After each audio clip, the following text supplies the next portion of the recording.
जरा सोचो अपने आप चलती हुई एक भूतिया बोट तुम्हारी जान की दुश्मन बन जाए। कुछ ऐसा ही होता है हमारी आज की कहानी में। कहानी की शुरुआत होती है माल्टा नाम के एक आइलैंड के किनारे, जहां हम सैम नाम के एक मछुआरे को देखते हैं जो अपनी छोटी सी बोट पर मछली पकड़ने निकला था। थोड़ा आगे चलते हुए वो एक छोटी सी गुफा से होता हुआ गहरे समुद्र तक पहुंच गया। कुछ देर नाव में आगे बढ़ते रहने के बाद अचानक समुद्र का मौसम अचानक से बदल गया और चारों तरफ घना कोहरा फैल गया। अब सैम को कुछ भी दिखाई नहीं दे रहा था, इसीलिए उसने वापस किनारे पर जाने का फैसला किया। पर तभी अचानक उसकी नाव की किसी चीज से जोरदार टक्कर हो गई और वो बेचारा बुरी तरह गिर पड़ा। उसने जैसे तैसे खुद को संभाला और तब उसे दूर से एक बड़ी और आलीशान बोट आती हुई दिखाई दी। उसके नजदीक आने पर सैम ने देखा कि उस बोट का नाम ओवालिस था। उसने जहाज के पास जाकर आवाज लगाई पर कोई जवाब नहीं आया, इसीलिए उसने खुद अंदर जाकर देखने का फैसला किया। पहले उसने एक रस्सी से अपनी छोटी बोट को उस जहाज से बांधा और कूदकर उस जहाज पर पहुंच गया। उसने देखा कि जहाज एकदम खाली था, लेकिन फिर भी वहाँ एकदम ताजी खाने पीने की चीजें मौजूद थी। फिर उसे एक रेडियो मिला और उसने किसी से बात करने की कोशिश की, मगर कोई फायदा नहीं हुआ।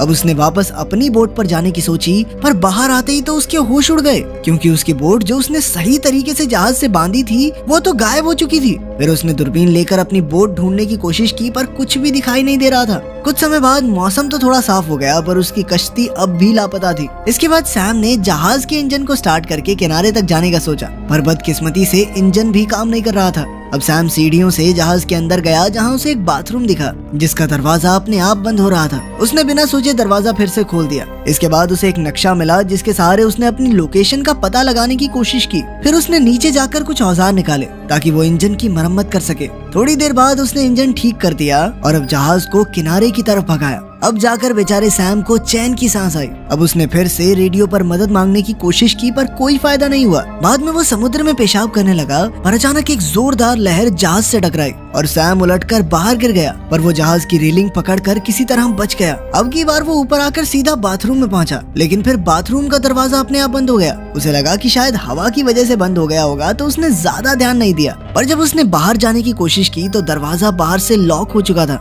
उसे समझ ही नहीं आ रहा था कि आखिर ऐसा कैसे हो सकता है। फिर उसने अपनी जेब से एक सिक्का निकाला और ताला खोलने की कोशिश की, लेकिन बात नहीं बनी। फिर उसने शीशे वाला ड्रॉर खोला तो उसमें खून के निशान देखकर वो दंग रह गया। खैर फिर उसने कैंची निकाली और उसकी मदद से दरवाजा खोलने लगा, लेकिन अफसोस इस बार भी कुछ नहीं हुआ। अचानक उसे बाहर से रेडियो की आवाज सुनाई दी, जिसके मुताबिक एक कार्गो शिप तेजी से उसकी ओर बढ़ रही है और अब उसे जल्द से जल्द अपने जहाज की दिशा मोड़नी होगी। तब सैम ने बाथरूम की खिड़की से देखा कि एक बहुत बड़ा जहाज उसकी ही तरफ बढ़ रहा था। सैम अपना हाथ बाहर निकालकर बहुत चिल्लाया, लेकिन कोई फायदा नहीं हुआ। उसने अपना चेहरा बाहर निकालने की कोशिश की, पर खिड़की बेहद छोटी थी। तभी अचानक उसे खिड़की में से एक रस्सी मिली, तो उसने तुरंत रस्सी बाहर फेंक दी, जो जहाज की मोटर से जा टकराई। इससे उसकी बोट की स्पीड थोड़ी धीरे हो गई और आखिरकार टक्कर होने से बच गई। लेकिन इसी चक्कर में अचानक वो रस्सी उसकी गर्दन पर फंस गई और उसका गला घुटने ही वाला था कि उसने बड़ी जद्दोजहद के बाद खुद को आजाद किया और बेचारा बेहोश होकर जमीन पर गिर पड़ा। कुछ समय बाद उसे होश आया तो उसे बाहर से कुछ आवाजें सुनाई दी और उसे लगा कि ये कोई इंसान है। सैम ने मदद की गुहार लगाई, पर कोई जवाब नहीं आया।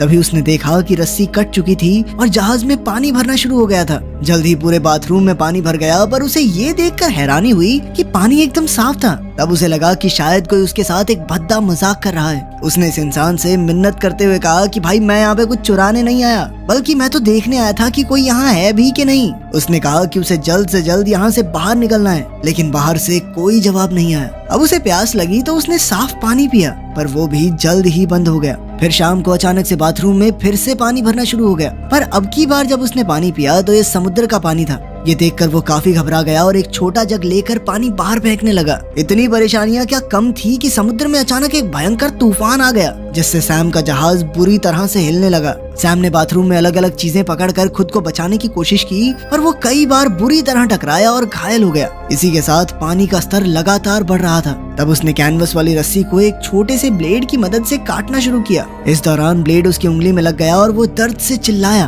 पर उसने हिम्मत नहीं हारी और आखिरकार रस्सी काट डाली। अब कैनवस के नीचे आने पर आखिरकार जहाज रुक गया और उसने चैन की सांस ली। फिर उसने खिड़की बंद की और चुपचाप इंतजार करने लगा। अगली सुबह सैम की आंख खुली तो पानी उसकी गर्दन तक आ चुका था। अब उसने फिर से दरवाजे पर धक्का मारना शुरू किया, लेकिन दरवाजा नहीं खुला। उसकी उम्मीद धीरे धीरे खत्म होती जा रही थी और उसे लगा कि वो यहीं डूबकर मर जाएगा। पर कुछ ही पलों में उसे ताला खुलने की आवाज सुनाई दी। फिर उसने जैसे ही दरवाजे को धक्का दिया तो वो अपने आप खुल गया। बाहर आकर सैम को लगा कि कोई पक्का जानबूझकर उसे टॉर्चर कर रहा है। उसने आसपास बहुत ढूंढा पर वहाँ कोई भी नहीं था। फिर वो जहाज के ऊपर पहुंचा जहाँ उसे कई ब्यूएज मिले। वो जानता था कि जहाज पानी भरने की वजह से किसी भी समय डूब सकता है, इसीलिए उसने एक प्लान बनाया। उसने एक टूटे दरवाजे पर ब्यूएज जोड़कर एक जुगाड़ू नाव बनाई। बाद में उसने नाव समुद्र में फेंकी और खुद उस पर बैठकर थोड़ी दूर चला गया। फिर उसने कुछ देर तक जहाज के डूबने का इंतजार किया, पर ऐसा तो कुछ भी नहीं हुआ। तब उसे एहसास हुआ कि ये जहाज डूबने वाला नहीं है। फिर वो अपनी नाव में सवार होकर दोबारा से जहाज के पास गया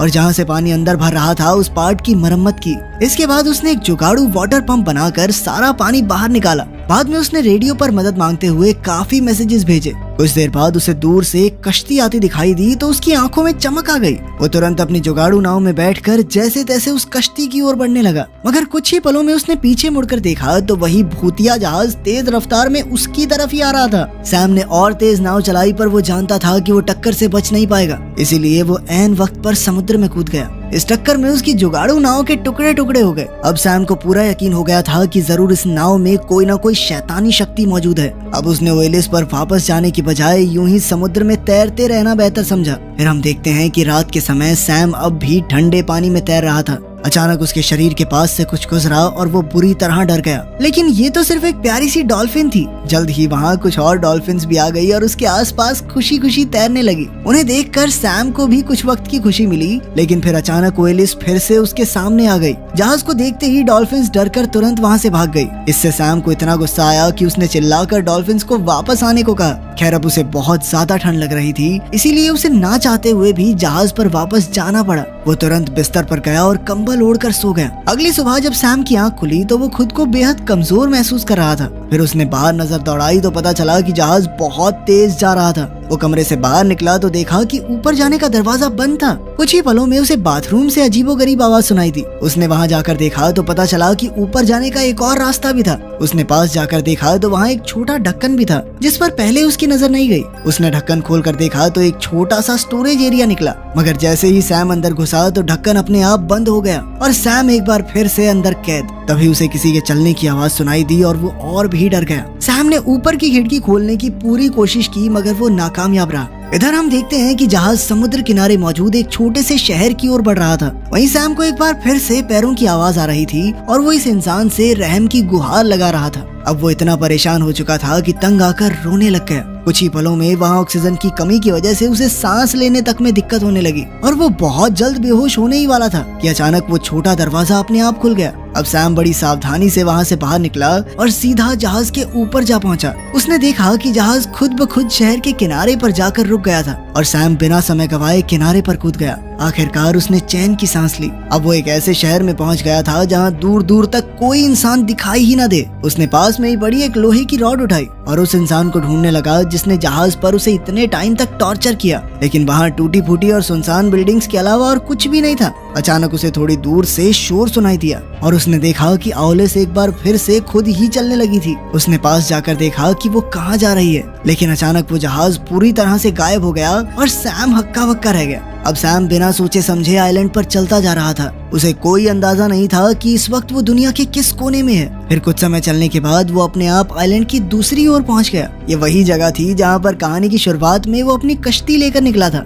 जब उसे अपनी गायब हुई नाव तक वहां पर मिल गई तो उसके होश ही उड़ गए। तभी हम देखते हैं कि इस वक्त वहां कई लोग मौजूद थे। वो तो ऐसे छुट्टियां मना रहे थे मानो कुछ हुआ ही ना हो। आखिर में हम देखते हैं कि सैम अपनी नाव में बैठकर निकल पड़ा और वो उसी छोटी सी गुफा में पहुंचा जिसके पार गहरा समुद्र था। वहीं दूर से हम ओएलिस जहाज को एक बार फिर से देखते हैं जो शायद अपने अगले शिकार का इंतजार कर रहा था। वीडियो पसंद आई तो लाइक कर देना, चैनल को सब्सक्राइब कर देना और हरियाणा आड़ो वोट डाल देना।